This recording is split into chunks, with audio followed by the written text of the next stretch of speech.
मराठ्यांच्या लढ्यामुळेच मागासवर्ग आयोगाचा अहवाल आला असं जरांगे पाटील आज म्हणाले। सगळे सोयरे कायद्याची अंमलबजावणी ही सरकारला करावीच लागेल या मागणीवर जरांगे पाटील ठाम आहेत। कायद्याच्या अंमलबजावणीशिवाय आता आंदोलन मागे घेणार नाही ही भूमिका जरांगे पाटील यांनी स्पष्ट केलेली आहे। त्याचबरोबर सरकारला या सगळ्या संदर्भात 20 तारखेपर्यंतचा अल्टिमेटम सुद्धा जरांगे पाटील यांनी दिलाय।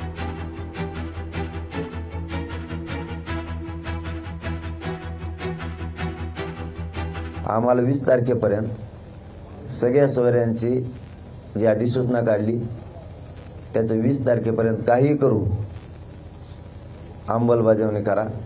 आंतरराष्ट्रीय राज्यातल्या सगळ्या केसेस मागे घ्या। हैदराबाद संस्थांचं गॅजेट तुम्ही ते स्वीकारा, ते लागू करा। शिंदे समितीला 1 वर्षाची मुदत तुम्ही आणखीन वाढवून द्या। या असल्या तोतांडाच्या नावाखाली आता लेकरांची फसवणूक नको, लेकरं मोठे झाले पाहिजे हे सरकारनं करणं अपेक्षित आहे। सरकारला करावंच लागेल।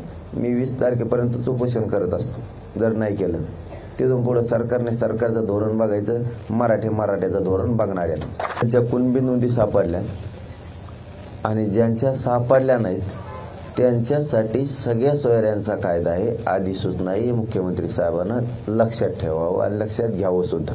नोंदी नसलेल्या मराठ्यांसाठी हे आरक्षण ते आम्हाला मान्य नाहीये।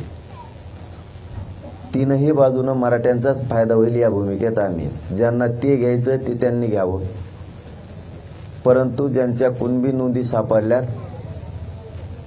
आणि ज्यांच्या सापडल्या नाहीत त्यांच्यासाठी सगळ्या सोयरा कायदा आहे, त्याची मुख्यमंत्री साहेबांना अंमलबजावणी करावीच लागणार आहे। त्याशिवाय आंदोलन थांबत नसतं। माननीय शिंदे साहेबांचा आणि माननीय फडणवीस साहेबांचा जर काही गोड गैरसमज असला की कुणबी नोंदी मिळाल्यात त्यांना आरक्षण देऊ आणि ज्यांच्या नोंदी मिळाल्या नाहीत त्यांच्यासाठी हे देऊ, त्यांनी तो गैरसमज काढून टाकावा। आम्हाला सगळ्या सोयऱ्याची अंमलबजावणी पाहिजे। ती गठीत केला त्याच्यासाठी गोरगरीब समाज लढलाय, यांच्यामुळेच तो गठीत झालेला आहे मागासवर्ग आयोग। पण ते 5-25 जणांसाठी 12-13 जण आहेत त्यांना लागत ती, त्यांच्यासाठी तर आपलं मोठं मन आहे। जसं मोठं मन आहे या समाजाचं, माझं नाही म्हणता, माझ्या समाजाचं एवढं मोठं मन आहे, तुम्हाला ते लागत तुम्ही ते घ्या, आम्ही हे घेतो, आम्हाला जे पाहिजे ते। इथं काय जोर जबरदस्ती नाही।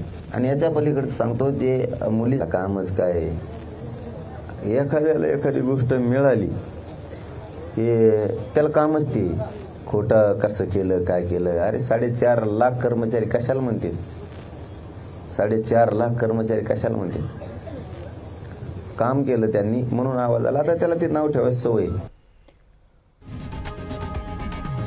लोकशाही मराठी ऐका, पहा, जागरूक रहा।